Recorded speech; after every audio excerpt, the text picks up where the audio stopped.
ओम ज्ञानतिमिरान्धस्य ज्ञानञ्जनशलाकया चक्षुर्मिलितं येन तस्मै श्रीगुरवे नमः। श्रीचैतन्यमनोभीष्टं स्थापितं येन भूतले स्वयं रूपः कदा मह्यं ददाति स्वपदान्तिकं। वन्देऽहं श्रीगुरौ श्रीयुतापदकमलं श्रीगुरुन् वैष्णवांश्च श्रीरूपं साग्रजातं सहगण रघुनाथान्वितं तं सजीवं साद्वैतं सावधूतं परिजनसहितं कृष्णचैतन्यदेवं श्रीराधाकृष्णपादान् सहगण ललिता श्रीविशाखान्वितांश्च। हे कृष्ण करुणा सिंधु दीनबंधु जगत्पते गोपेश गोपिका कांत राधा कांत नमस्तुते। तप्त कांचन गौरांगी राधे वृंदावनेश्वरी विशुद्धानुसुते देवी प्रणमामि हरिप्रिये। वाञ्छाकल्पतरुभ्यश्च कृपा सिन्धुभ्यैव च पतितानां पावनेभ्यो वैष्णवेभ्यो नमो नमः। जय श्री कृष्ण चैतन्य प्रभु नित्यानंद श्री अद्वैत गदाधर शिवासादि गौर भक्तवृंद। हरे कृष्णा कृष्णा कृष्णा हरे हरे, हरे राम राम राम हरे हरे। नमो विष्णुपादाय कृष्णप्रेष्ठाय भूतले श्रीमते भक्तिवेदांत स्वामिनिति नामिने। नमस्ते सारस्वते देवे गौरवाणी प्रचारिणे निर्विशेष शून्यवादी पाश्चात्य देशतारिणे। हरे कृष्णा। तो बहुत बहुत धन्यवाद वास्तव में ये हमें बुलाने का। आप ही लोगों की वजह से हम लोग एक्चुअली में चित्रकूट यात्रा तो नहीं थी, कानपुर यात्रा थी जिसमें चित्रकूट और अयोध्या बन गई। तो मुख्य तौर पे तो हमने यहीं आना था, क्योंकि यहाँ पर जो पिछले कुछ समय में हम लोग जुड़े और हमने देखा कि यहाँ पर काफ़ी उत्साह है भक्तों में, और उनका उत्साह हमें यहाँ पर खींच के ले आया। हम लोग पीछे एक बार और आए थे यहाँ पर जब दीक्षा समारोह था, उसके बाद में अब यहाँ पर आए तो बहुत ही अच्छा लगता है यहाँ पे आके रहना, बातें करना। और आज बड़ा विशेष दिन है, जैसा हम सब जानते हैं। आज के दिन केवल इस्कॉन नहीं, पूरा संसार गुरु पूर्णिमा के नाम से इस दिन को जानता है। और ब्रज में आप जानते ही हैं कितने गुरु हैं आज के डेट में। बहुत सारे संप्रदाय हैं, कई लोग खुद ही गुरु बन चुके हैं, बहुत कुछ है वहाँ पर। लेकिन ये ऐसा दिन है जहाँ पर पूरे ब्रजवासी सनातन गोस्वामी को गुरु मानते हैं। ये हम सुनेंगे कि ऐसा उनका लाइफ था।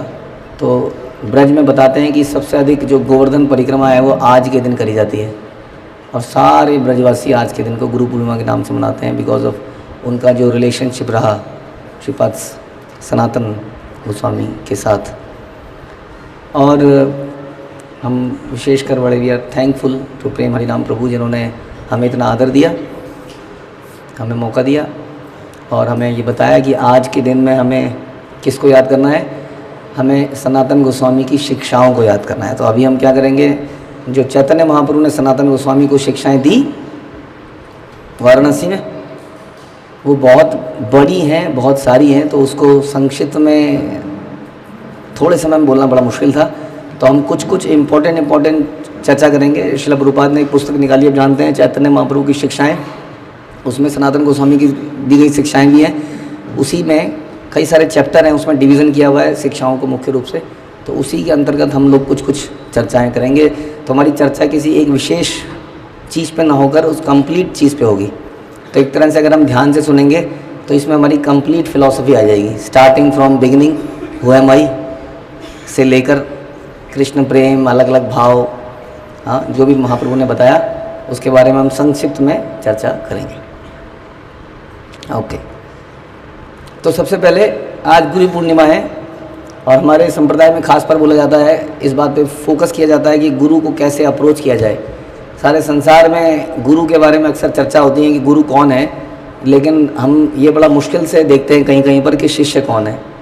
हाँ, शिष्य के बारे में कोई चर्चा नहीं। ऐसा लगता है कोई भी व्यक्ति किसी के पास आके भी इसका राइट हो जाता है। स्कूल में एडमिशन लेने के बाद it's my right to get the education. आपको लगता है ऐसा है? हाँ, आप एक ही स्कूल में कितने सारे बच्चे एडमिशन लेते हैं, लेकिन कुछ बच्चे कितने अच्छे होकर निकलते हैं और कुछ लोग वैसे ही रह जाते हैं। तो इसका कारण क्या है? इसका कारण ये है कि हम लोग ये तो देखते रहते हैं कि कॉलेज कैसा है, इंस्टीट्यूशन कैसा है, लेकिन अक्सर ये भूल जाते हैं कि हमें क्या करना चाहिए था, हमें क्या क्वालिटी डेवलप करनी चाहिए थी ताकि इस नॉलेज को हम ले सकें।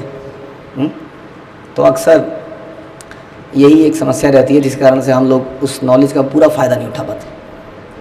तो हमने देखा, हमने गीता पढ़ी, हमने गीता को सुना और गीता में हमने ये समझा कि भगवान ने अर्जुन को कब बोलना शुरू किया, जब अर्जुन ने दूसरे अध्याय में बोला कार्पण्य दोष उपद स्वभाव, हाँ, कि now I surrender unto you शिष्यम ते हम शादी माम तो हम प्रपन्नम। तो हमें शरणागति होना पड़ेगा और ये ही भाव हमारे गुरु परंपरा ने दिखाई। सनातन गोस्वामी कोई साधारण व्यक्ति नहीं है, आप जानते ही हैं, है ना। और उन सनातन गोस्वामी ने भी जब शिक्षा प्राप्त करनी चाहिए अपने गुरु से, तो किस प्रकार से उन्होंने अप्रोच किया चैतन्य महाप्रभु को, वहाँ से हम शुरू करते हैं। वहीं से हमें समझ में आता है कि क्यों वो सनातन गोस्वामी थे। और यदि हम षट गोस्वामियों के फॉलोअर हैं, हम रूपानुग हैं या हम सनातन गोस्वामी इन सब के अनुचर अनुगत करते हैं अपने जीवन को, तो किस प्रकार से हमें भी अप्रोच करना चाहिए जब हम शिक्षा लेने जाएं, आध्यात्मिक शिक्षा लें। ठीक है जी, यहाँ से हम शुरू करते हैं।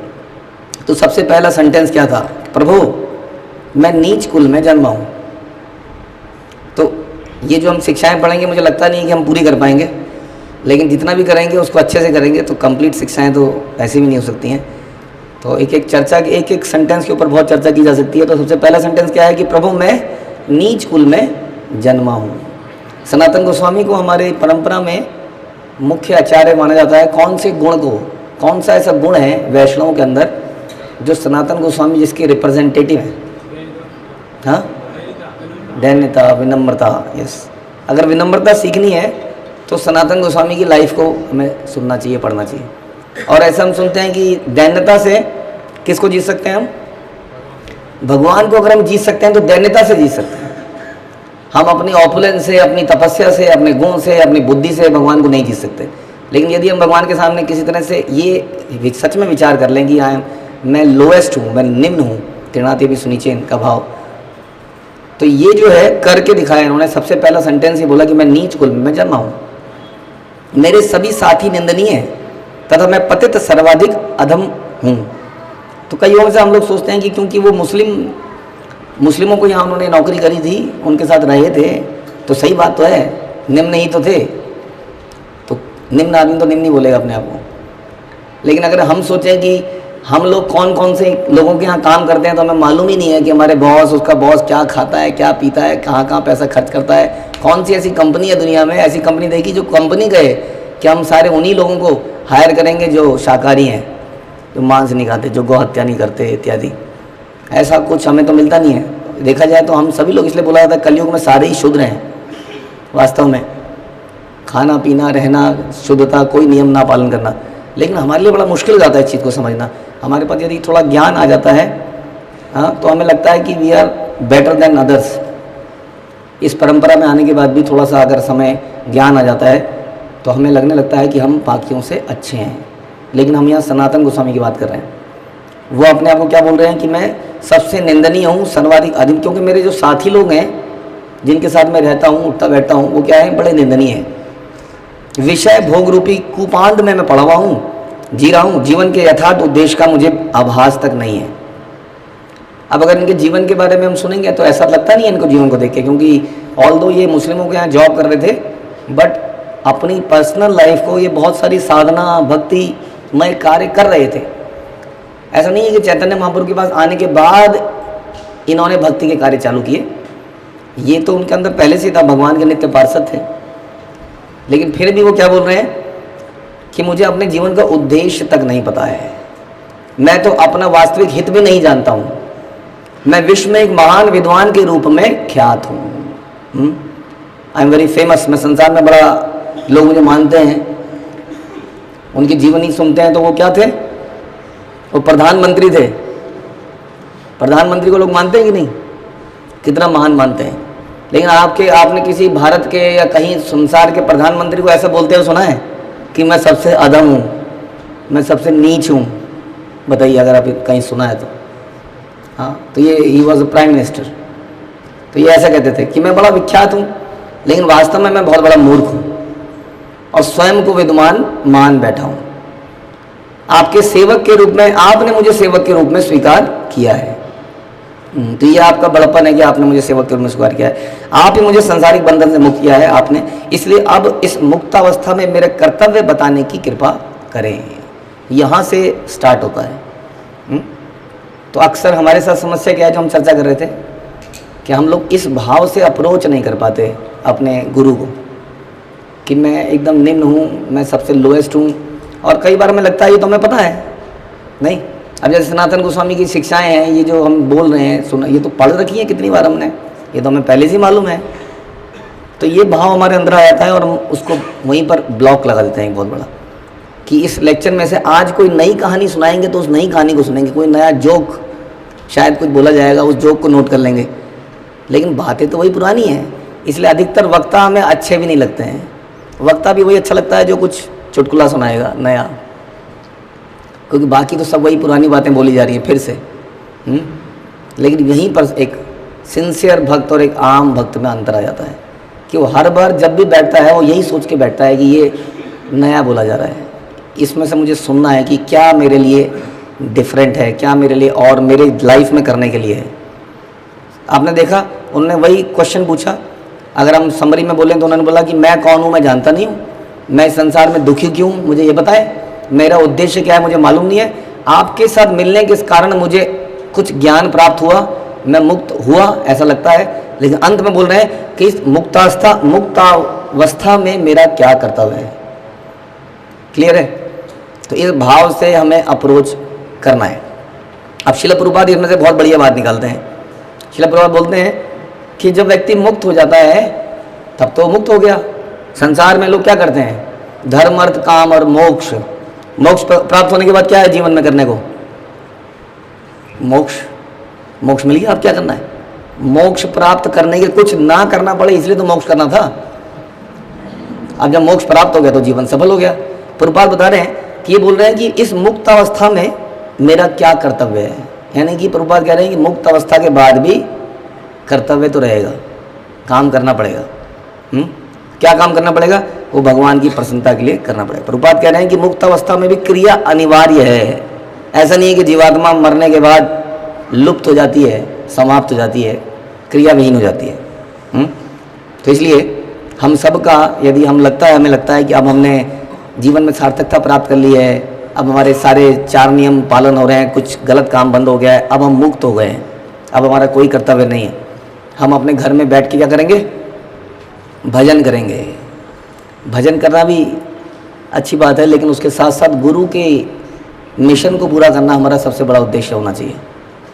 वहीं से मैं कुछ दिन पहले किसी डिस्कस कर रहा था कि कौन सी किताब में ऐसा लिखा है कि 16 माला के बाद आप भगवान के धाम में जाएंगे। आपने पढ़ा कहीं, बताइए। 16 के बाद जाएंगे या 32 के बाद जाएंगे, 64 के बाद जाएंगे या 192 के बाद जाएंगे? 192 के बाद चले जाएंगे श्योरली।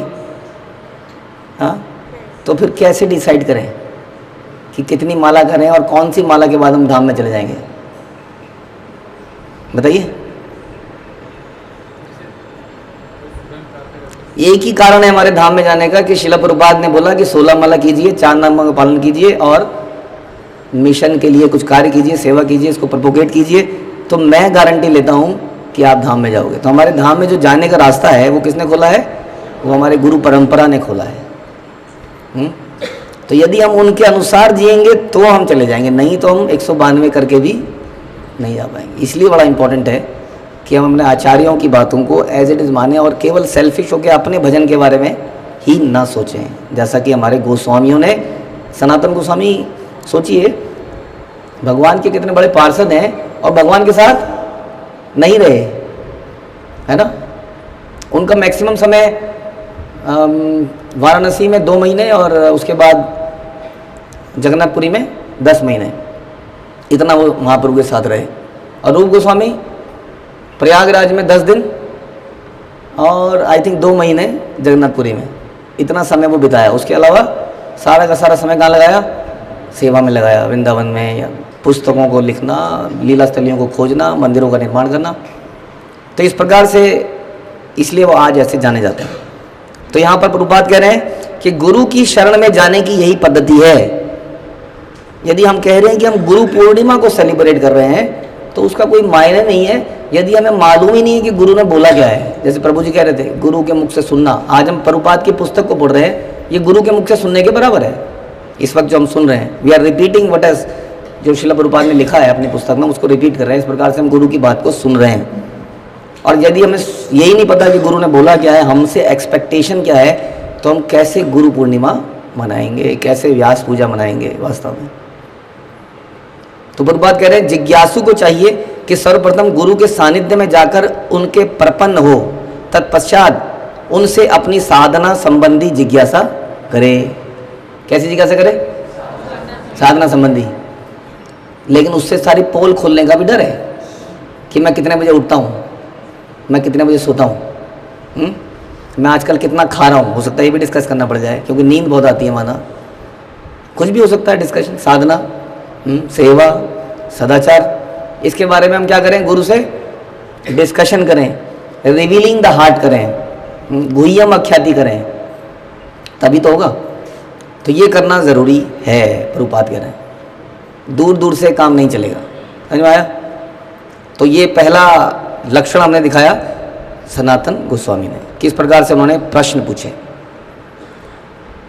फिर भी विनम्र भक्त होने के कारण अपने ज्ञान की पुष्टि के लिए मुझसे पूछते हो। अब चैतन्य महाप्रभु रिप्लाई कर रहे हैं कि आप सारे संसार को पवित्र कर सकते हो, लेकिन विनम्र भक्त होने के कारण आप मुझसे पूछ रहे हो, यह बड़ा श्रेयस्कर है। परिप्रश्न सेवा जो हम कहते हैं कि प्रश्न पूछना भी बड़ा ज़रूरी है, ये भी रिलेशनशिप बनाता है। वरना क्या लगता है, अब इनको सब पता ही है, ज़रूरत कहाँ है, आप रहिए, आप करिए। लेकिन प्रश्न पूछने से एक रिलेशनशिप बनता है, एक डिपेंडेंसी क्रिएट होती है। हाँ, तो इसलिए कह रहे हैं कि यदि हम पूछ रहे हैं और हमें मालूम है फिर भी हम पूछ रहे हैं, तो ये मत सोचिए कि ज़बरदस्ती क्वेश्चन पूछ रहा है। देखो पागल आदमी, पता सब कुछ है फिर भी पूछ रहा है। पूछने से क्या लाभ होता है? पूछने से क्या लाभ होता है? जब आपको सब कुछ पता है पहले से ही, तो फिर पूछें क्यों? हाँ, रिलेशन बनता है। और आपको पता है भगवान अंदर से प्रेरणा देते हैं। जैसे कई बार जब हम बैठे होते हैं व्यास आसन पे, तो कुछ ऐसी बातें निकल आती हैं, कुछ ऐसे एग्जाम्पल निकल आते हैं जो हम भी सोचते हैं ये कहाँ से निकल आया है ना, ये हमने कहाँ से बोल दिया। तो हम कैसे बोल पाते हैं? क्योंकि भगवान अंदर से प्रेरणा दे रहे होते हैं। इसलिए जब आप प्रश्न पूछते हैं, जब कुछ डिस्कशन का एक बहाना मिलता है, तो बातों बातों में बातें निकलती हैं और उसमें कई चीज़ें ऐसे निकल आती हैं जो पहले नहीं बोल। एक ही आदमी से आप प्रश्न पूछोगे 4 बार, तो हो सकता है 4 बार अलग उत्तर आ जाए। जानते हैं आप, एक ही व्यक्ति अगर एक ही श्लोक पर प्रवचन 4 बार देगा तो 4 बार अलग प्रवचन निकल आता है। इसलिए आप देखते हैं पूरा भागवतम क्या है, प्रश्न उत्तर। पूरा गीता क्या है, प्रश्न उत्तर। इसलिए ये चैतन्य महाप्रभु ने बड़ा श्रेयस्कर है। इस प्रकार महाप्रभु की ने प्रसन्नता व्यक्त करी। तो सबसे पहले सिम्टम ऑफ ह्यूमिलिटी क्या है? सिम्टम ऑफ ह्यूमिलिटी है कि हम इसको एक्सेप्ट करें कि हम इस संसार में सफ़र कर रहे हैं। हम इस सफ़र मतलब ट्रैवल नहीं कर रहे हैं, संसार में पीड़ित हैं, प्रताड़ित हैं। समझ में आया? अक्सर हम ह्यूमिलिटी को कैसे समझ लेते हैं कि ह्यूमिलिटी मतलब प्रणाम करना है, झुक जाना है, बड़ा धीरे से बोलना है, फुसफुसाना है, हमारा थूक नहीं जाना चाहिए सामने, वटेवर बहुत सारे नियम हो सकते हैं। लेकिन वास्तविक विनम्रता क्या है? विनम्रता समझ गए आप? अपने आप को बिल्कुल निम्न नीच मानना। तो कौन व्यक्ति मानेगा? जो पहले तो, हाँ जी, यस, अच्छा आप मानेंगे, ओके। तो वो मानेगा जो ये बात को एक्सेप्ट कर रहा है कि वो पीड़ित है। जैसे कि आप किसी बहुत बड़े आदमी के पास जाओ जो मिलियनियर है, हाँ, आप उससे पूछो कि जीवन में कष्ट तो होगा ही ना आपके, तो क्या बोलेगा वो? मुझे लगता है कोई बड़ा आदमी इस बात को एक्सेप्ट करेगा कि हाँ मेरे जीवन में बहुत कष्ट है, क्योंकि उससे उसकी सेल्फ रिस्पेक्ट, एस्टीम वो गिर जाती है। वो बोलेगा मेरे पास ये है, मेरे पास वो है, मेरे पास ये है, कोई कमी नहीं है। कोई व्यक्ति अपने आप को बोल रहा है कि मैं बड़ा पीड़ित हूँ, तो वो क्या एक्सेप्ट कर रहा है कि मैं, और साथ में वो एक्सेप्ट कर रहा है कि मैं इसी लायक हूँ।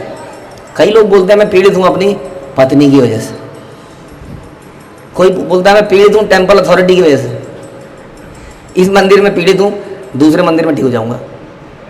तो वो क्या कर रहा है, वो वाली पीड़ित की बात नहीं कर रहे हैं, वो अपनी जो उसके पेन है उसके लिए किसी और को जिम्मेदार ठहरा रहा है। लेकिन जो इस बात को माने कि मैं पीड़ित हूँ और अपने ही कर्मों की वजह से पीड़ित हूँ, वो व्यक्ति कौन है? वो व्यक्ति वास्तव में विनम्र है, वही विनम्र बना रह सकता है हमेशा। और यही सनातन गोस्वामी का पहला प्रश्न था कि मैं दुखी क्यों, मैं संसार में पीड़ित क्यों। बड़ा सिंपल सा क्वेश्चन लगता है। संसार में दुख खा लें शाश्वत हमें मालूम ही है जी, लेकिन वास्तव में हम इस बात को अंदर से ले नहीं पाते, हम इस बात को रियलाइज़ नहीं कर पाते। यस, हम यहाँ पर बड़े पीड़ित हैं, रोज़ ही हम पीड़ित हैं। ये प्रभुपाद कहते थे this place is not for a gentleman, ये रहने लायक जगह है नहीं।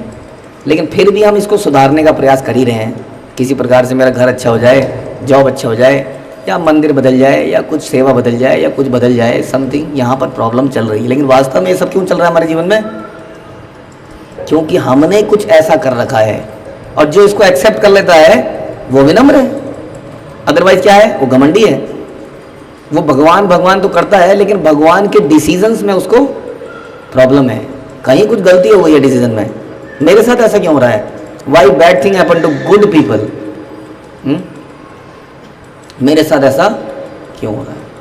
समझ में आ गया? तो इसलिए ये सनातन गोस्वामी ने हमें पहले क्वेश्चन से ही दिखा दिया। सनातन गोस्वामी की जिज्ञासा जो थी बुद्धि सम्मत थी, तो उन्होंने ये प्रश्न पूछे। अब टीचिंग्स पे चलते हैं कि क्या क्या चैतन्य महाप्रभु ने टीचिंग के बारे में बताया। तो पहली टीचिंग कहाँ से स्टार्ट हुई? तो भगवत गीता में, जहाँ पे भगवान ने अंत किया था अपने ज्ञान को, जो बताया था, अब ये जो टीचिंग थी ये उसके आगे की थी। तो भगवत गीता में भगवान ने मुख्य तौर पे क्या शिक्षा दी कि हम लोग क्या है, हम लोग जीवात्माएं हैं, हम सब जीवात्माएं हैं, ममेवांशो, भगवान के अंश हैं, ठीक है। लेकिन यहाँ पर जो शिक्षा स्टार्ट हुई, तो पहली शिक्षा क्या स्टार्ट होती है, जो श्लोक हम सब रोज बोलते हैं, क्या बोलते हैं? नहीं वो तो है ही।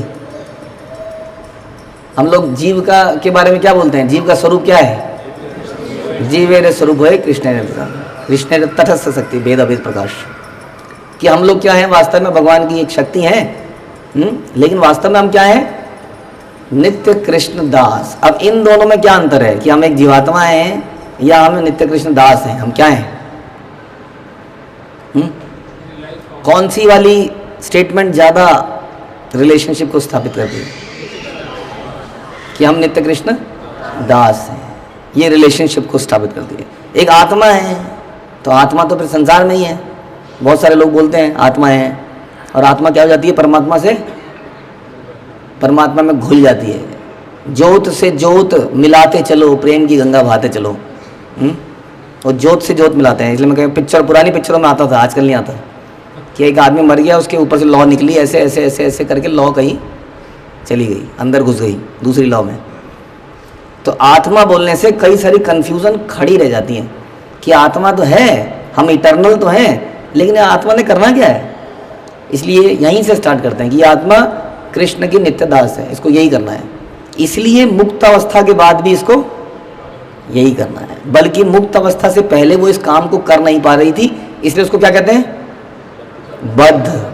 बद्ध समझते हैं आप? बद्ध व्यक्ति इंग्लिश में क्या कहेंगे? बाउंडेड लेबर सुना है आपने? तो कोई बाउंडेड लेबर है, जैसे कि आपका कोई बच्चा था, वो घर में सेवा करता था आपकी माता पिता की, किसी ने बच्चे को चुरा लेते ना बच्चे, और उसने उसके हाथ पैर कुछ तोड़ ताड़ के कहीं पर बंधुआ मजदूर बना लिया। अब वो किसकी सेवा कर रहा है वहाँ पर? उस व्यक्ति की, किसी चोर की, किसी माफिया की सेवा कर रहा है। तो बद्ध अवस्था में सेवा तो कर रहा है, लेकिन किसकी कर रहा है? उस माफिया की सेवा कर रहा है। अब अगर उसको मुक्त करा लिया जाए और माता पिता के पास ले जाया जाए, तो उसको क्या करना चाहिए? उसके बाद एंजॉय करना चाहिए, आइसक्रीम खानी चाहिए। अब उसको माता पिता की सेवा करनी चाहिए। तो बद्ध अवस्था क्या है? जब हम अपने नेचुरल चीज़ को नहीं कर पाते हैं, उसको हम बद्ध बोलते हैं। तो हमारी नेचुरल टेंडेंसी क्या है? कृष्ण की सेवा करना, क्योंकि हम लोग कृष्ण के नित्य दास हैं। लेकिन जब हम ये ना करके संसार की सेवा करते हैं, तो उसको बद्ध अवस्था कहते हैं। इसलिए मुक्त अवस्था में हमें क्या करना है? भगवान की सेवा करनी है। तो यहाँ से जो पहली टीचिंग यहीं से स्टार्ट होती है। और बता रहे हैं कि जब हम इस रिलेशनशिप को भूल जाते हैं, तो रिलेशनशिप वेरी इंपॉर्टेंट। आप जानते हैं सनातन गोस्वामी हमारे संप्रदाय के संबंध आचार्य माने जाते हैं, संबंध स्थापित करने वाले। इसलिए मदन मोहन संबंध डीटीज हैं हमारे। तो हमारा संबंध क्या है कि हम भगवान के नित्य दास हैं। अगर ये रिलेशनशिप को हम भूल जाते हैं तब क्या होता है, सारे के सारे प्रॉब्लम्स हमारे जीवन में यहीं से स्टार्ट होती हैं, जब हम इस रिलेशनशिप को भूल जाते हैं। और रिलेशनशिप याद रखने के लिए क्या करना पड़ेगा, जैसे कि आपके अंदर भारत माता की जय का जज्बा है, अगर आपको ऐसा जज्बा पैदा करना है तो क्या करना पड़ेगा। बहुत लोग हैं ऐसे, शाम तक आप आओगे तो आपके अंदर फट के नसों से निकल रहा होगा कि आज मैं कुछ कर दूंगा भारत माता के लिए, नहीं तो उनके अंदर ऐसा जज्बा है, उनके साथ रहोगे तो ऐसा जज्बा पैदा हो जाएगा। उसी तरह से यदि हम कृष्ण के भक्तों के साथ रहेंगे जो कह रहे हैं कि हम नित्य दास हैं, तो ये रिलेशनशिप, जैसी रिलेशनशिप जिसके साथ रहोगे वैसी रिलेशनशिप रिवाइव हो जाएगी। समझ में आ रहा है। जैसे कि दो बहुएं जब आपस में अलग अलग सासों की जब बुराई करती हैं सासों की बैठ के, उससे क्या होता है, सास बहू का रिलेशनशिप खत्म हो जाता है और ये वाला रिलेशनशिप बन जाता है ना। तो रिलेशनशिप इंप्रूव करने के लिए हमें सोचना है कि हमें कहाँ पर बैठना है। रिलेशनशिप तो बहुत सारे हैं हमारे, लेकिन कौन से वाले को स्ट्रॉन्ग करना है।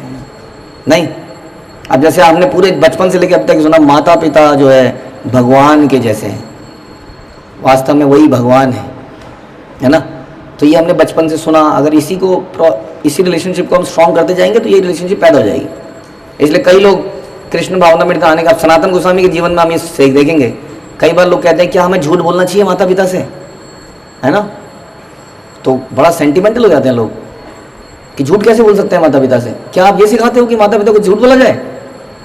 लेकिन हम ये प्रश्न पूछते हैं कि आपको मालूम है कि आपके माता पिता, आपके परम पिता कौन है, ओरिजिनल फादर कौन है। उस ओरिजिनल फादर से तो हम रोज ही झूठ बोल रहे हैं, उसके झूठ के बारे में क्या।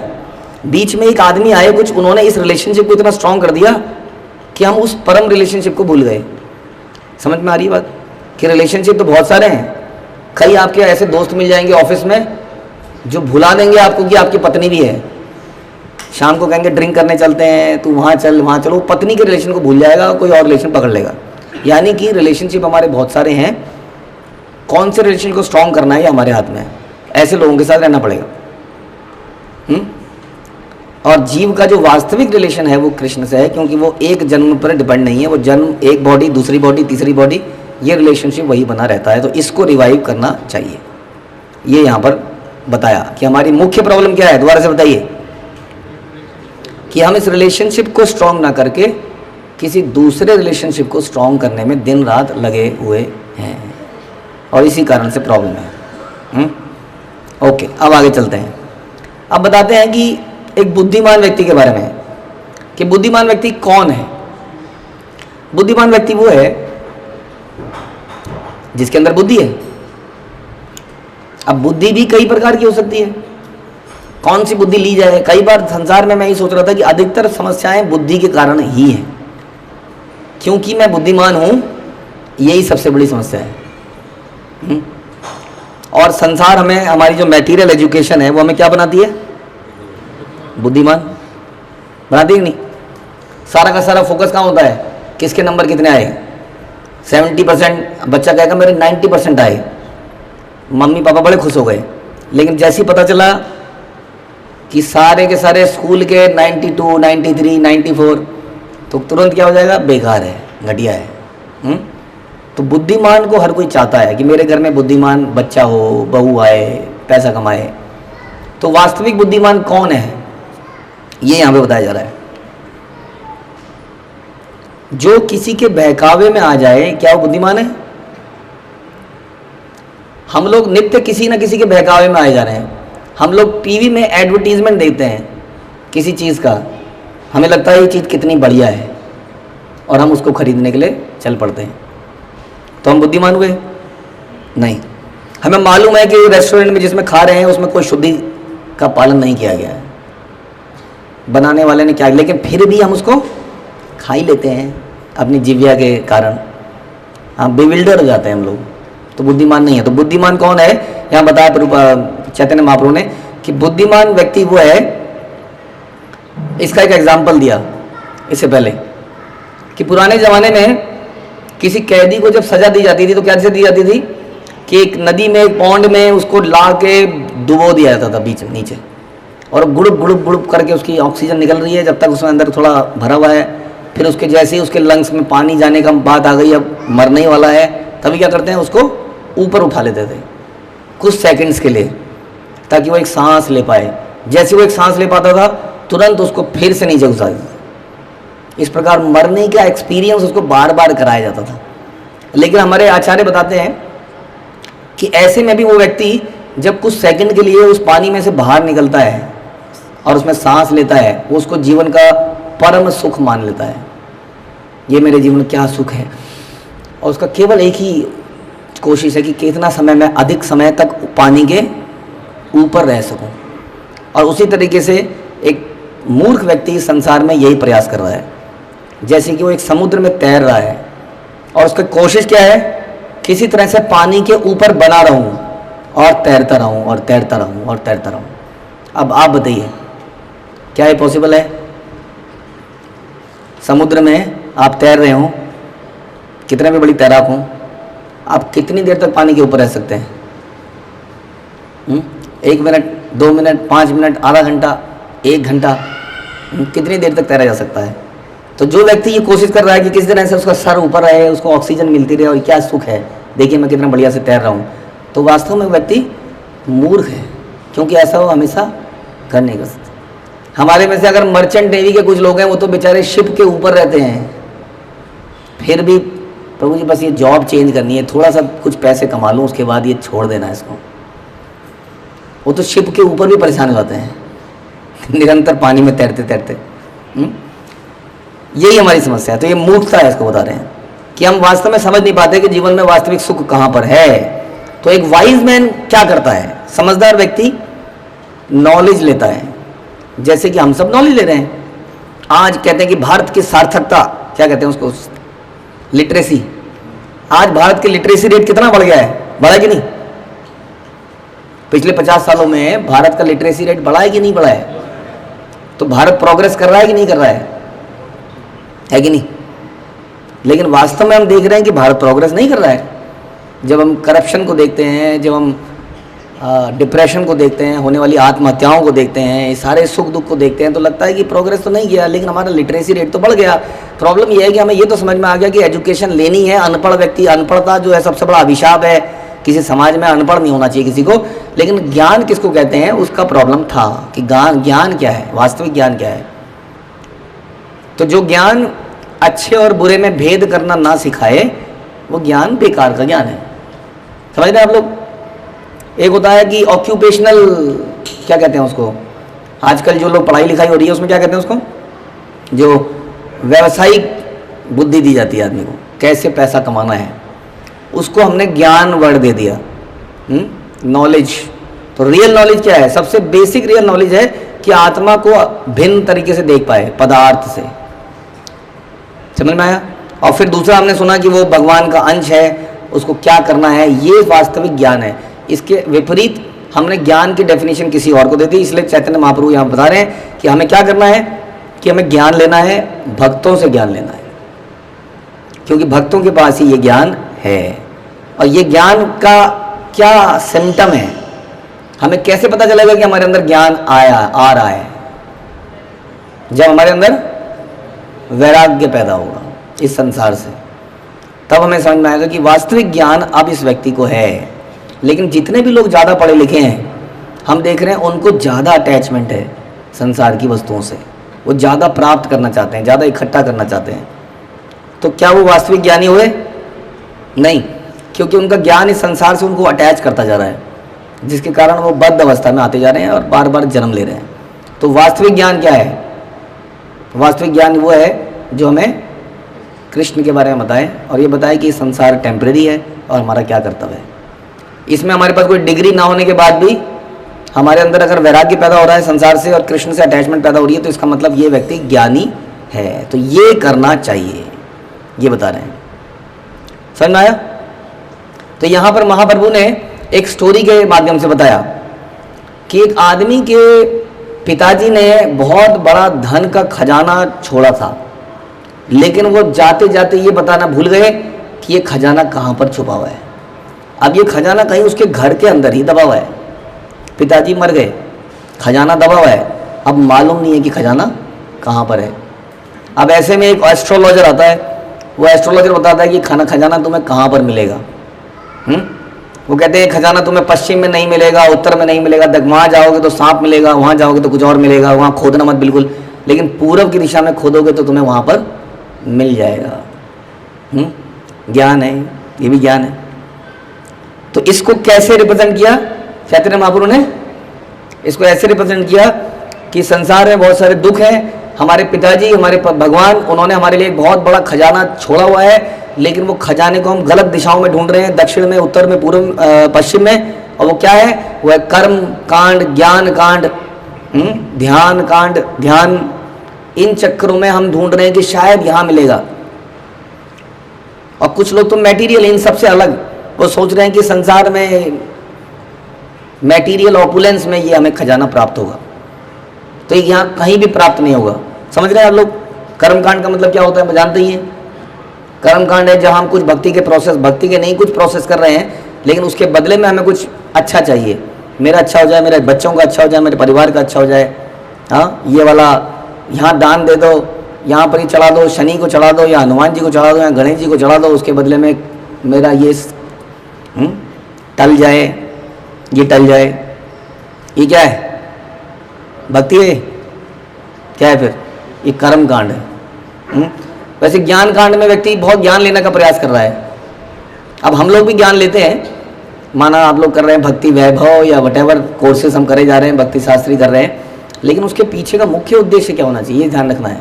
हमें कोई डिग्रियां हासिल करके ये साबित नहीं करना है कि मेरे पास अब इस्कॉन में रहते हुए 4 डिग्री आ गई हैं, 5 डिग्री आ गई हैं, 6 डिग्री आ गई हैं। ये पर्पज़ नहीं था। इस पर का पर्पज़ था सिस्टमेटिकली किसी को इस एजुकेशन में डाला जाए ताकि वो क्या बन पाए, ताकि वो विनम्र बन पाए, जैसे सनातन गोस्वामी बने। इसलिए शिल प्रभुपाद कहते थे कि जितना तुम मेरी किताबें पढ़ोगे उतना तुम्हें क्या समझ में आएगा कि भगवान को समझा नहीं जा सकता है। जितना पढ़ोगे, अगर आप सोचोगे समझा ही नहीं जाना है तो फिर पढ़ना ही क्यों है, तो फिर समझ नहीं आएगा कि भगवान को समझा नहीं जा सकता। और जितना पढ़ोगे उतना ही समझ में आएगा। इसलिए पढ़ना इसलिए है ताकि ये समझ में आए कि हम कितने मूर्ख हैं, ना कि ये कि हम कितने समझदार बन गए हैं। जितना हम पढ़ेंगे उतना हमें समझ में आएगा कि हम वास्तव में मूर्ख हैं। तो इसीलिए ये ज्ञान कांड, ये कर्म कांड, या ध्यान लगाना इत्यादि इत्यादि, यहाँ पर वो खजाना नहीं मिलेगा। तो वो खजाना कहाँ मिलेगा? वो खजाना मिलेगा भगवान की भक्ति में। अब अगला ज्ञान आता है कि भक्ति में अगर मिलेगा तो पहले भक्ति क्वेश्चन आता है, भक्ति किसकी करी जाए? क्योंकि मैं तो गणेश जी की भक्तन हूँ, या मैं तो शिव जी की भक्तन हूँ, है ना। तो यहाँ पर चैतन्य महाप्रभु ने बड़ा डिटेल में बताया कि आश्रय कौन है और आश्रित कौन है। कुछ लोग आश्रित हैं, देवता क्या है? आश्रित हैं, और भगवान क्या है? हम सबका आश्रय हैं। इसलिए ये बात हमेशा हमें समझनी पड़ेगी। हाँ, इसलिए कहते हैं कि हम सर्वस्व प्रभो मत्ता सर्वस्व प्रवर्तते इति मत्वा भजन्ते माम। जो इस भाव से मुझे भजन करता है कि मैं ही, I am the source of everything, वो वास्तव में, हाँ, वास्तविक में बुद्धिमान वही है। तो इसलिए केवल भजना और ज्ञान के साथ भजना, उसमें ये अंतर आ जाता है। ये समझना कि देवी देवता कौन है, एकला ईश्वर कृष्ण आर सभी भृत्य, बाकी सब भगवान के सर्वेंट्स हैं और वो सबको नचाते हैं। ईश्वर परम कृष्णा सच्चिदानंद विग्रह अनादिरादिर गोविंदा। तो ये सारे श्लोकों को सनातन गोस्वामी को बताया कि we have to understand whenever we are saying, जब हम कृष्ण की बात कर रहे हैं तो हमें समझना पड़ेगा कि कृष्ण वो कौन है? He supreme personality of godhead. He is not ईश्वर, ही इज परमेश्वर। ये इस बात को समझना पड़ेगा, इस बात को मानना पड़ेगा, नहीं तो वो पता लगेगा हम भी कई कर्म कांड में लगे हैं। जब तक हम जानेंगे नहीं भगवान कौन है, उनको शरणागति कैसे करेंगे, ये समझना पड़ेगा। इसलिए उन्होंने कई सारे ऐसे श्लोक बताए जिसमें ये क्लियर किया कि वास्तव में भगवान कौन है और किस भाव से हमें भगवान की सेवा करनी है। उसके बाद चैप्टर 6 आता है इसमें इसमें कई सारी फॉर्म्स के बारे में बताया। अब भगवान की जब हम चर्चा कर रहे हैं तो भगवान की अलग अलग फॉर्म्स के बारे में चर्चा कर रहे हैं। तो जब कृष्ण है, अब ये हम कुछ दिन पहले भी चर्चा कर रहे थे कि कृष्ण भी हैं, विष्णु भी हैं, फिर वामन भी हैं, फिर नरसिंह भी हैं, फिर गणेश भी हैं, फिर दुर्गा भी हैं। कभी कभी तो आप कहते हो कि किसी की भी पूजा करी जा सकती है, प्रभुपाद कह रहे हैं कि हाँ किसी की पूजा करी जा सकती है, फिर कहीं कहीं लिख रहे हैं कि नहीं इनकी पूजा नहीं करी जा सकती है, इनकी करी जा सकती है। कहीं कहीं कहते हैं कि हाँ ये सब समान है, कहीं कहते हैं नहीं यतो मत ततो पथ। किसकी अगर अटैचमेंट अगर गणेश जी के साथ है तो क्या प्रॉब्लम है, लेकिन कह रहे हैं कि किसी की अटैचमेंट अगर नरसिंह भगवान के साथ है तो प्रॉब्लम नहीं है। तो इसका क्या मतलब है? इसीलिए भगवान ने यहाँ पे समझाया कि भगवान का स्वयं रूप क्या है, हाँ उनका प्रकाश, प्रभाव, वैभव वगैरह वगैरह के सारे अलग अलग भिन्न रूपों के बारे में बताया। समझ में आ रहा है? फॉर एग्जाम्पल मान लेते हैं कि कोई फिल्मी एक्टर है, वो हर मूवी में एक अलग रोल बना के आ रहा है, तो उस व्यक्ति को वही माना जाएगा कि वो सेम व्यक्ति है। हाँ, लेकिन उस मूवी के अंदर बाकी कलाकार भी हैं, है कि नहीं? तो बाकी कलाकारों की अलग पोजीशन बनी रहेगी, लेकिन उस व्यक्ति जो कि एक ही अलग अलग रूपों में आ रहा है, वी हैव टू अंडरस्टैंड कि वो सेम व्यक्ति है लेकिन अलग अलग रूपों में आ रहा है। तो कृष्ण इज लाइक दैट। इसको बताया गया शास्त्रों में कि एक दीपक है, उस दीपक से कई सारे दीपकों को जलाया गया, तो उस सारे दीपकों को और ओरिजिनल दीपक जिससे उनको जलाया गया था, इनमें क्या भेद है? इनमें कोई भेद है? नहीं, क्वालिटी क्वांटिटी वाला नहीं है, इनमें कोई भेद नहीं है। बट भेद इतना ये कि एक ओरिजिनल दीपक है और बाकी उस दीपक से जलने वाले बाकी दीपक है, लेकिन इनमें अंतर नहीं है। इसलिए विष्णु में और कृष्ण में अंतर नहीं है, इसलिए विष्णु और नरसिंह में अंतर नहीं है, वामन में अंतर नहीं है, किसी की भी पूजा करी जा सकती है। अब मेरे से किसी ने पूछा तो फिर हम क्यों कृष्ण कृष्ण क्यों बोलते हैं? क्योंकि हम कृष्ण के भक्त हैं तो हम कृष्ण का ही प्रचार करते हैं। लेकिन किसी के हृदय में अगर स्वाभाविक रूप से राम के प्रति अटैचमेंट है तो हम उसको क्या बोल सकते हैं कि तुम निम्न हो, राम की पूजा करते हो, कृष्ण सर्वोपरि हैं, तो गलत हो जाएगा। हाँ, क्योंकि उसके अंदर उसकी अटैचमेंट हम बोल सकते हैं शास्त्रों से। हाँ, कई बार अज्ञानता के कारण भी हम करते हैं। कई लोग कहते हैं मुझे राम जी के तिलक में ना, आपके तिलक में बीच में लाल नहीं है, वो जो लाल है बीच में वो बड़ा अच्छा लगता है, इसलिए मुझे राम अच्छे लगते हैं। कई बार ऐसे अज्ञानता के कारण भी हम किसी देवता को मानने लगते हैं या किसी भगवान को मानने लगते हैं। तो ज्ञान प्राप्त, ज्ञान तो देना है, लेकिन तमाम ज्ञान देने के बाद भी मुरारी गुप्त को भगवान बदल नहीं पाए और मुरारी गुप्त रोने लगे रात रात को। आप जानते हैं मुरारी गुप्त को? हाँ, वो राम भगवान के अवतार थे। चैतन्य महाप्रभु ने बोला भगवान कृष्ण भगवान है, कृष्ण तो भगवान स्वयं, तुम क्या करते हो राम राम, कृष्ण को मानो। अब मुरारी गुप्त महाप्रभु के सामने कोई बोल ही नहीं पाए, क्योंकि वो तो महाप्रभु को मानते थे, लेकिन रात ही रात रोते रहे। कहते मैं छोड़ नहीं पाऊंगा, मैं आत्महत्या कर लूंगा, क्योंकि मैं राम को नहीं छोड़ सकता, ना ही मैं चैतन्य महाप्रभु को छोड़ सकता हूँ, तो बेटर है कि मैं मर ही जाऊँ। तब चैतन्य महाप्रभु कहते हैं कि तुम वास्तव में हनुमान हो, तुम इटर्नली राम के सर्वेंट हो और तुम्हें ऐसा ही भाव में बने रहना है। और इसी प्रकार से अनुपम। समझ में आ रहा है? अगर कोई भगवान का भक्त है किसी भी रूप में, तो प्रभुपाद ने ये बोला कि वो सही है। हाँ, उसको परम सुप्रीम भाव के बारे में बताया जा सकता है। कृष्ण की यही सनातन गोस्वामी की शिक्षा में आएगा कि कृष्ण के पास 4 माधुरी हैं जो किसी के पास नहीं है। एक जीवात्मा के पास कितने गुण हो सकते हैं? मैक्सिमम 50, है ना, ब्रह्मा की कैटेगरी में अगर वो पहुंच जाए तो। और शिव जी के पास 55। देयर आर 5 मोर क्वालिटीज जो शिव जी पोजेस करते हैं। और विष्णु के पास 60। And then Krishna has that रूप माधुरी, वेणु माधुरी और माधुरी, ये जो प्रेम है, भक्त या प्रेम जिसको कहते हैं। और हो गया सारा, रूप, वेणु, लीला और माधुर्य। तो ये जो चीज़ें हैं ये किसी के पास नहीं है। ये दिस इज द, कहने का मतलब है ऐसा नहीं कि विष्णु के पास ये कमी है कुछ चीज़ों की। इसका मतलब ये है कि विष्णु के रूप में वो इन चीज़ों को मैनिफेस्ट नहीं करते हैं। राम के रूप में जब वो आते हैं संसार में, राम के रूप में वो अपनी माधुर्य लीला को मैनिफेस्ट नहीं करते हैं, शो नहीं करते हैं, बट ही पॉजेसेस, वो पॉजेस करते हैं। तो इस प्रकार से भगवान के कई रूप हो सकते हैं। एक तो भगवान स्वयं है कृष्ण, एक कृष्ण अपने आप को एक्सटेंड करते हैं 16,108 में, या करोड़ों गोपियों में, लेकिन वो कृष्ण का रूप सेम रहता है। अब कृष्ण का रूप कहीं डिफरेंट भी हो जाता है, जैसे कि शंख चक्र गदा पद्म को धारण करने की स्थिति के अनुसार कृष्ण का रूप डिफरेंट हो सकता है। विष्णु अलग अलग फॉर्म में अलग अलग नामों से जाने जाते हैं, तो इन्हीं के अनुसार उनके अलग अलग नाम पड़ते हैं। फिर तदेकात्म है, स्वांश है, विलास है, इसकी डिस्कशन में जाएंगे तो बहुत कॉम्प्लिकेटेड हो जाएगा। कहने का मतलब है कृष्ण का ओरिजिनल रूप है, उसका एक्सटेंशन है, फिर उनके रूपों में कुछ भेद है, जैसे राम में और कृष्ण में भेद है, लेकिन द्वारका के कृष्ण और वृंदावन के कृष्ण में शारीरिक रूप से देखने के रूप में भेद नहीं है, लेकिन भाव के रूप में भेद है। तो इस प्रकार से इन सब चीज़ों के बारे में बताया गया। फिर कई सारे अवतारों के बारे में बताया, क्योंकि ये समझना जरूरी है, तभी हम समझ पाएंगे कि देवता कौन है और भगवान कौन है। तो अवतार के बारे में हमने सुना कि किस प्रकार से विष्णु की कई सारी फॉर्म हैं, शिरोदक्षाई विष्णु हैं, गर्भोदक्षाई विष्णु हैं, कारणोदक्षाई विष्णु हैं, हाँ। और इस प्रकार से फिर गुणावतार है, लीला अवतार है, सत्यावेश अवतार है। तो ये अलग अलग अवतार हैं। ब्रह्मा विष्णु महेश क्या है? ब्रह्मा विष्णु महेश क्या है? गुणावतार है। तो सतोगुण को धारण करके विष्णु क्या करते हैं? मेंटेनेंस करते हैं। ब्रह्मा क्रिएट करते हैं रजोगुण में, और शिव जी क्या करते हैं?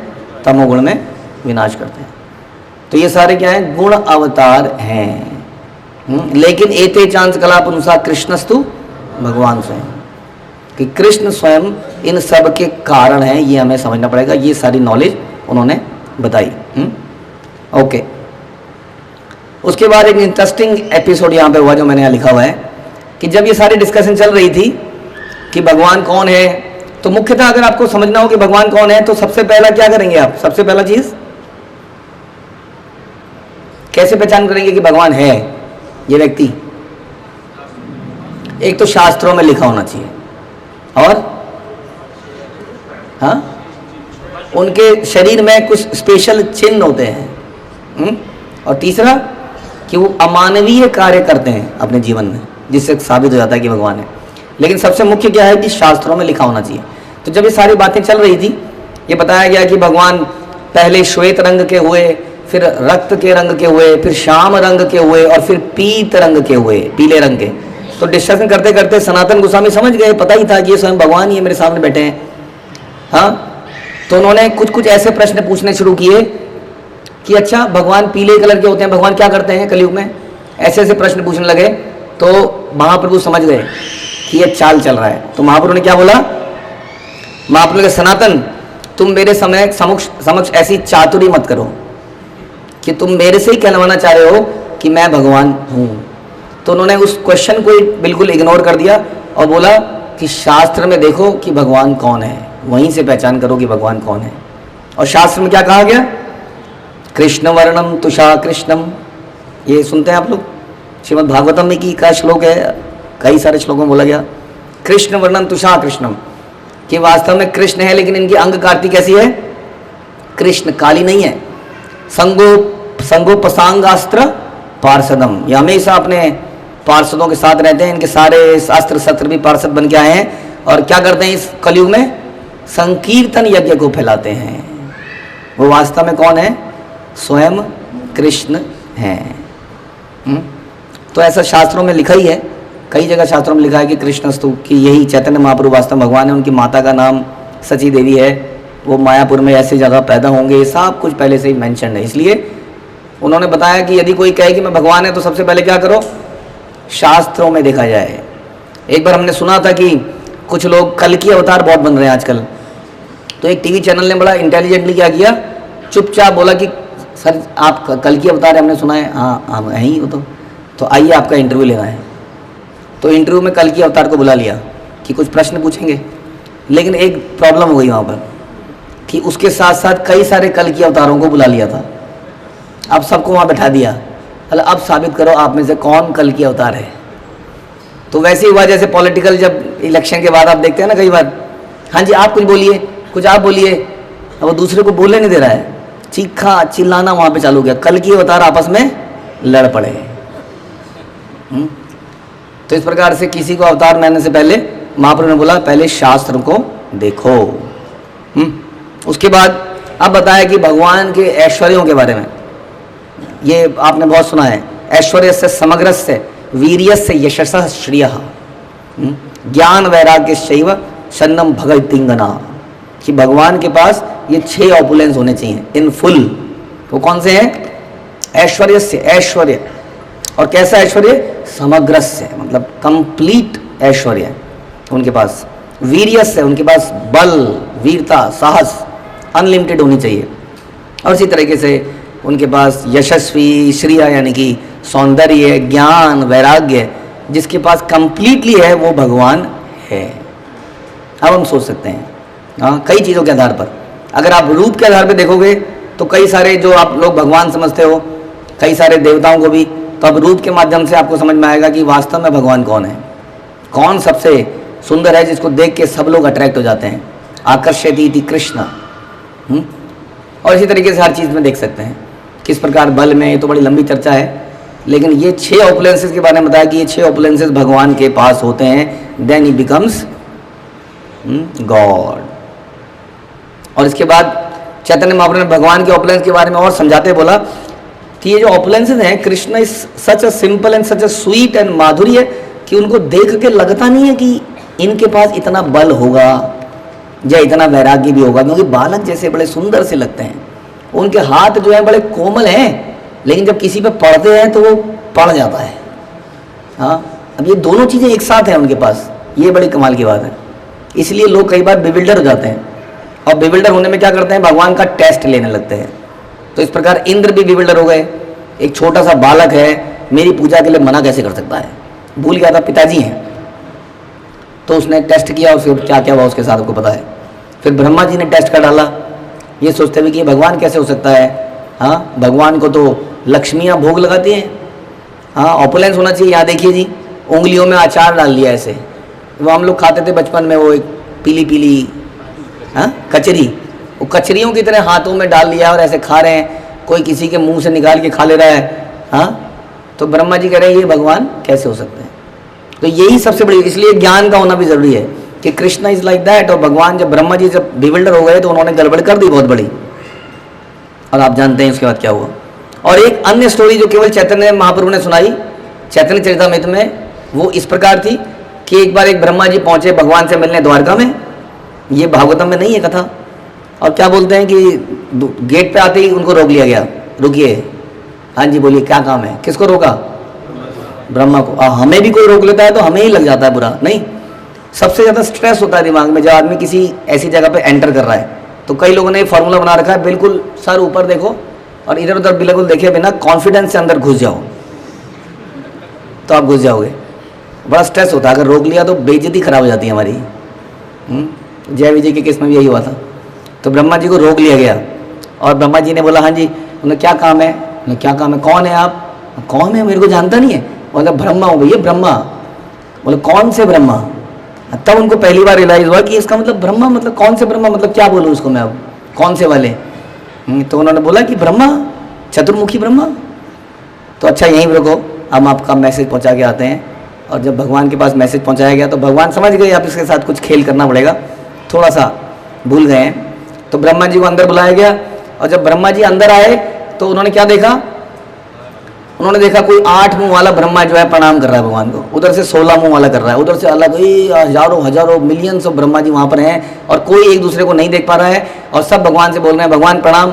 भगवान कह रहे हैं सब ठीक ठाक है, भगवान आप अवतार लेते रहते हैं, राक्षसों का वध करते रहते हैं, सब बढ़िया चल रहा है भगवान।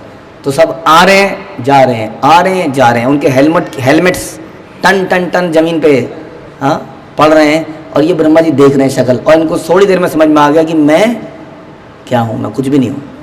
ही रियलाइज्ड इट। तो ये बताया चैतन्य महाप्रभु ने। तो दिस इज कृष्णा, इसको कहते हैं सर्व ऐश्वर्य संपन्न कृष्ण। और इस प्रकार से भगवान ने बताया कि त्रिपाद विभूति और एक पाद विभूति की जो भौतिक जगत है क्या है? केवल पूरा भौतिक जगत जिसका एंड हम देख ही नहीं सकते हैं, ये केवल भगवान की शक्ति का 1/4 है and 3/4 is the material and spiritual world. तो ये तो था ऐश्वर्य। इसके बाद आता है और गहन सब्जेक्ट, आखिर के कुछ इंपॉर्टेंस चीज़ें जिसमें डिस्कशन होता है भगवान की सुंदरता के बारे में, उनकी रूप माधुरी के बारे में। और इसमें ये एक छोटा सा हम ये पढ़ते हैं कि श्री कृष्ण के मकर कुंडल नेत्र तथा भ्रिकुटी के नर्तन विलास से गोपीगण उनकी ओर अत्यंत आकृष्ट होती हैं। भक्त की क्रियाएं भक्ति की कामना को उत्तरोत्तर बढ़ाती हैं। श्री कृष्ण के मुखचंद्र को निहारने के अतिरिक्त नेत्रों द्वारा अन्य कुछ भी दर्शनीय है ही नहीं। श्री कृष्ण की रूप माधुरी का नेत्र युगल से तृप्तिदायक पान कभी नहीं हो सकता। कभी व्यक्ति संतुष्ट नहीं हो सकता इस दर्शन से, और पान की लालसा बनी रहती है। इसलिए अपनी इस असमर्थता से देखने वाला परेशान हो जाता है, शुद्ध हो जाता है, और वो शिष्टा की निंदा करने से ही उसका शुद्ध कुछ कम होता है। जैसे हम बता रहे थे ना, मेरे जीवन में कोई प्रॉब्लम चल रही है तो शांति कब मिलती है? इसकी वजह से चल रही है थोड़ी सी शांति। तो भगवान को देखने से वो तृप्ति नहीं हो रही है, इतनी तृप्ति बढ़ती जा रही है। तो उनको जब परेशानी होने लगी, क्योंकि आंख की पलक बार बार झपक रही थी, तो उन्होंने क्या बोला कि ये सारी प्रॉब्लम इस ब्रह्मा जी की है। सच ए स्टूपिड पर्सन, जानता नहीं है कि क्रिएशन कैसी करी जाए। उसने आंख बनाई, आंख के ऊपर पलक बना दी, ये बार बार झपका बना दिया, भगवान के दर्शन बंद हो रहे हैं। कौन है ब्रह्मा? स्टूपिड है, मूर्ख है। ये गोपियां बोल सकती हैं, हम नहीं बोल सकते। हमारे तो गुरु परंपरा में आते हैं ब्रह्मा जी। बोल रहे हैं कि रस शून्य है, कोई रस नहीं है ब्रह्मा के पास, रस शून्य है। इसलिए साधारण नीरस सृष्टि करता है। सृष्टि कैसी करी? जिस पलकों पे हम लोग काजल और बड़े बढ़िया चश्मे और सुंदर लगाने के लिए, तो गोपियां कह रही है नीरस बनाने वाला है। हाँ, ये पलकें ही नहीं बनानी चाहिए थी। समझ में आ रहा है? अगर पलकें नहीं बनाते हैं किसी लेडी की कई बार पलक नहीं होती है, तो कैसी लगती है वो? डरावनी। तो यहां पर गोपियों का भाव समझिए। गोपियों को शरीर में कुछ नहीं चाहिए यदि वो कृष्ण के प्रेम में बाधा डाल रहा है तो। लेकिन हमें शरीर में वो सब कुछ चाहिए जिससे हम अच्छे लगें। इसलिए खाते हुए भी हम ये सोचते नहीं है, जीभ को जो अच्छा लगे, उसके बाद में पेट में गुटुर गुटुर हो या हम जब कर पाएँ कि नहीं कर पाएँ, उससे कोई मतलब नहीं है। उस वक्त आनंद आना चाहिए। ऐसे ही हमारा खाना है, ऐसे हमारे कपड़े हैं, ऐसे ही हमारा सब कुछ है। गोपियों का भाव कैसा था कि शरीर बिल्कुल ऐसा होना चाहिए जो कृष्ण की सेवा करने में दिक्कत ना हो उसमें। इसलिए पलक नहीं होनी चाहिए। तो पलक निकाल देंगे हम लोग आज। तो उन्होंने बोला कि ये जो व्यक्ति है ब्रह्मा इज इनकैपेबल। ओके, अब आता है ये जो भगवान है, बड़े सुंदर हैं, सब कुछ है इनके पास। इनको प्राप्त कैसे करना है? इनको प्राप्त करने के लिए क्या करना पड़ेगा? Devotional activity. भक्ति इज द प्रोसेस। इसको स्थापित किया चैतन्य महाप्रभु ने सनातन गोस्वामी को। क्या बोल रहे हैं एक श्लोक का वर्णन करके भागवत से? ना साधयति माम योगो ना सांख्यम धर्म उद्धव। हे उद्धव, योग, सांख्य, धर्म, स्वाध्याय, तप, संन्यास, इन सब से आप मुझे प्राप्त नहीं कर सकते।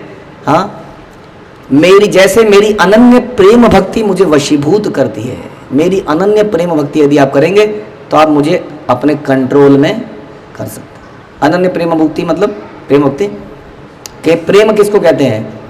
अनएलॉयड, अनइंटरप्टेड, अनइंटरप्टेड कैसी? Unmixed, अनएलॉयड service. इसका क्या मतलब होता है? हमारी सर्विस में रुकावट कब आती है बताइए? कि मिश्रण किस चीज का हो जाता है? हमारे प्रेम में किस चीज का मिश्रण है? हमारी अपनी सेल्फिश डिजायर का। जब ये मिश्रित होती हैं तो उसको क्या बना देती हैं? कंटामिनेट कर देती हैं उस प्योर चीज को। वो कैसे होनी चाहिए? बिल्कुल अनएलॉयड, यानी कि उसका पर्पस केवल कृष्ण को प्रसन्न करना हो चाहिए। यदि कोई व्यक्ति ऐसा करता है तो मेरा प्रिय बन जाता है और मुझे कंट्रोल कर लेता है। ऐसी प्रेमा भक्ति। और ऐसे कई सारे श्लोक, जो हमारे पास इतना समय तो नहीं है, ये सारे कई सारे श्लोक बताए गए। नवदा भक्ति, व्यासदेव के बारे में बताया गया कि कैसे व्यासदेव भी प्रसन्न नहीं हुए इस सारे साहित्यों को लिखने के बाद भी। तब नारद जी ने उनको बताया कि तुमने भक्ति की व्याख्या नहीं करी, तुम्हें भगवान की प्रेम भक्ति, भगवान की प्रेम में सेवा की व्याख्या नहीं करी, इसलिए आप असंतुष्ट हैं। तो ये भी यहाँ पर स्थापित किया गया कि भगवान को प्राप्त करना है तो भक्ति से करना। अब सबसे मुख्य पहलू आ गया, वो क्या? कि भक्ति प्राप्त कैसे करी जाए। इसके ऊपर हम कुछ श्लोक, 2-3 श्लोक जरूर पढ़ेंगे। तो भक्ति प्राप्त करने के लिए श्रीमद् भागवत में श्री मुचुकुंद ने क्या कहा कि प्रभु, इस संसार की विभिन्न योनियों में भ्रमण करता हुआ जीव मुक्ति के मार्ग पर प्रगति कर सकता है, किंतु सौभाग्यवश आपके भक्त का संग मिलने पर वह पुरुष यथार्थ में माया मुक्त होकर आपका भक्त बन जाता है। तो भगवान की भक्ति कैसे प्राप्त होगी? जब वो किसी भक्त के संग में आएगा। ओके, आगे सुनिए रहुगण, महत कृपा अथवा भगवत भक्त कृपा बिना भक्ति के परम फल स्वरूप भगवत प्रेम की प्राप्ति किसी को भी नहीं हो सकती। कैसे कैसे प्राप्ति होगी? महत कृपा, महत कौन है? महात्मा जो गंगा जी के किनारे बहुत सारी जटाएं बन गई, कौन है महत? जो भगवान का अनन्य भक्त है। हाँ, भक्त की कृपा के बिना किसी को भी भगवत प्रेम की प्राप्ति नहीं हो सकती। केवल शास्त्र विधि संन्यास विद्या त्याग तपादि से यह नहीं हो सकता। उसके बाद इसी प्रकार हिरण्यकशिपु के को जब बात कर रहे थे प्रहलाद महाराज ने क्या बोला, जब तक भगवत भक्तों की चरण रज से अभिषेक नहीं कर लिया जाता तब तक सब अनर्थों की निवृत्ति करने वाले कृष्ण के पथ का स्पर्श भी नहीं हो सकता। कब तक नहीं हो सकता जी? जब तक क्या कर लें? हम सब लोग नहा के आए हैं सवेरे सवेरे, हाँ, तभी तो हम डीटी वर्षिप भी कभी कर सकते हैं जब हम नहा के आए हैं, है कि नहीं? यहाँ किससे नहाने को बोल रहे हैं? भक्तों की चरण से, उनकी रज से जब हम नहाते हैं, हाँ, उस तक तब तक जब तक ऐसा नहीं करता व्यक्ति तब तक उसको भक्ति प्राप्त नहीं हो सकती। यानी कि भक्ति प्राप्त करने के लिए भक्तों के प्रति शरणागति, भक्तों की सेवा सबसे प्रमुख कार्य है, अदरवाइज ये कार्य नहीं हो पाएगा। लेकिन यही सबसे मुश्किल भी है।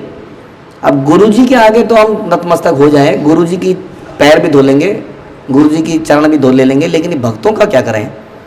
भक्तों की तो बड़ी समस्याएं हैं। किसी के अंदर ये प्रॉब्लम है, किसी के अंदर ये प्रॉब्लम है, किसी के अंदर ये प्रॉब्लम है। मैं ही हूँ एक इंसान जिसमें कोई प्रॉब्लम नहीं है, लेकिन भक्तों के बीच में रहना बड़ा मुश्किल काम है। चाहे कांग्रीगेशन में रहो, चाहे ब्रह्मचारी आश्रम में रहो, हर तरफ भक्ति भक्त दिखते हैं। मुझे एक ऐसी जगह दे दो जहाँ मैं ही हूँ, मेरा कमरा ऐसा होना चाहिए जिसमें कोई शेयरिंग पार्टनर नहीं होना चाहिए, चाहे वो कांग्रीगेशन में है, चाहे भक्त है, चाहे हम यात्रा में है। मेरे कमरे में इस व्यक्ति को क्यों ठहरा है? मेरे को इसके साथ रहना था। इनको हम जानते हैं, इनको नहीं जानते हैं। वैसे ही हर आश्रम में की ये समस्या है। साथ में रहने पे पसीने की बदबू भी है, बहुत कुछ है कोई खराटे भी लेता है, कई समस्याएं हैं, हाँ? लेकिन कह रहे हैं कि इन्हीं की भक्तों के माध्यम से हमें भक्ति मिल सकती है। तो अगर कहते हैं दूध देने वाली गाय की लात भी सहन करनी पड़ती है, अगर ये भक्त मुझे भक्ति दे सकते हैं तो क्या हम थोड़ा कष्ट नहीं ले सकते इनके लिए, है ना? तो कितना हमें समर्पित होना चाहिए भक्तों के प्रति, ये कितना चर्चा किया जाए इसका कोई अंत नहीं है वास्तव में। समझ मार आप लोग? लेकिन हम लोगों को प्रॉब्लम ही यहीं से है। और हम जो प्रभुपाद के मिशन में सर्व करना चाहते हैं वो भी हम कैसे कर सकते हैं? व्हेन वी आर टुगेदर, साथ में। लेकिन साथ में ही प्रॉब्लम है, यही सबसे बड़ी दिक्कत है। जब हम रथ का रस्सी खींचते हैं तो आप देखिए कैसी किसी के पैर पे पैर रखा जाए या कुछ किया जाए, बस किसी तरह से मैं खींच लूँ। मेरा उद्देश्य केवल यही है कि मैं खींच लूँ या मैं ये कर लूँ। हमेशा हमारा प्रॉब्लम ही यही है लाइफ में। ये भक्तों के बीच में सारे विवाद, सारी मुसीबत ही यही है कि मैं कैसे प्राप्त कर लूँ। We are never together, is always I, never we. और यही हमारी प्रॉब्लम है। ये समझने के बाद भी कि प्रचेता से भगवान तब प्रसन्न हुए जब प्रचेता ने मिल के भगवान की सेवा करी। बट फिर भी हमें अपनी पहचान जो बनानी है, और यहाँ पे हमने प्रारंभ में ही देखा सनातन गोस्वामी अपनी पहचान को समाप्त करके स्टार्ट करते हैं कि मैं नीच कुल में जन्मा हूँ, नीच लोगों के बीच में रहा हूँ, मेरी कोई पहचान नहीं है। हमने चैतन्य महाप्रभु को देखा कि प्रकाशानंद सरस्वती के जगह पर आए तो एक कोने में जाके बैठ गए with unnoticed service, unnoticed character. और यही सनातन गोस्वामी के बारे में कितनी चर्चा करी जाए कि वो आज तक जगन्नाथपुरी के मंदिर में एंटर नहीं किया, thinking that I am the lowest. लेकिन हमें अपनी पहचान बनानी होती है, इस चक्कर में हमारे विवाद होते हैं। लेकिन यहाँ बताया गया कि भक्तों के माध्यम से ही हमारे जीवन में वास्तव में कुछ हो सकता है, नहीं तो नहीं। इसके लिए हमें अपने आप को निम्न समझना पड़ेगा, जहाँ से सनातन गोस्वामी ने प्रारंभ किया था। हमारी प्रॉब्लम कहाँ पर है? हमारी प्रॉब्लम है बिगिनिंग में ही, इसलिए अंत अच्छा कैसे हो सकता है। तो हमें क्या करना है? अपने आप को पहले अपनी पोजीशन को समझना है कि मैं इतना प्रताड़ित हूँ कि नहीं। हम सब लोग प्रताड़ित हैं कि नहीं है? किसी के घर में मम्मी पापा और जॉब, शरीर, कुछ ना कुछ समस्या है कि नहीं है? वो क्यों है? क्योंकि हमने कुछ ऐसा किया हुआ है ना। ये शरीर पहचान है, वर्दी नंबर 202, वर्दी नंबर 203, ये वर्दी है जिसको हम बहुत खूबसूरत समझते हैं। ये वर्दी है किसकी? कैदी की वर्दी है। तो इस बात को जो समझेगा वो नंबर अपने आप ही बन जाएगा। हाँ, कैदियों में क्या बोले वो मैंने पता है, मैंने 4 खून कितने बढ़िया तरीके से करे हैं। खून ही करके आया ना, समझ में आया? तो इस शिक्षाओं का कोई अंत नहीं है, लेकिन मुझे लगता है हमें अंत करना पड़ेगा। तो इस भाव के साथ हम सनातन गोस्वामी से यही प्रार्थना करते हैं कि हमारे अंदर ये विनम्रता आए और इस विनम्रता से हम भगवान के भक्तों के चरणों की रज को अपने मस्तक पे ले सकें, उनका सर्वेंट बनने का, दासानुदास बनने का प्रेरणा ले सकें। कृपा सनातन गोस्वामी की, श्रील प्रभुपाद की। हरे कृष्ण।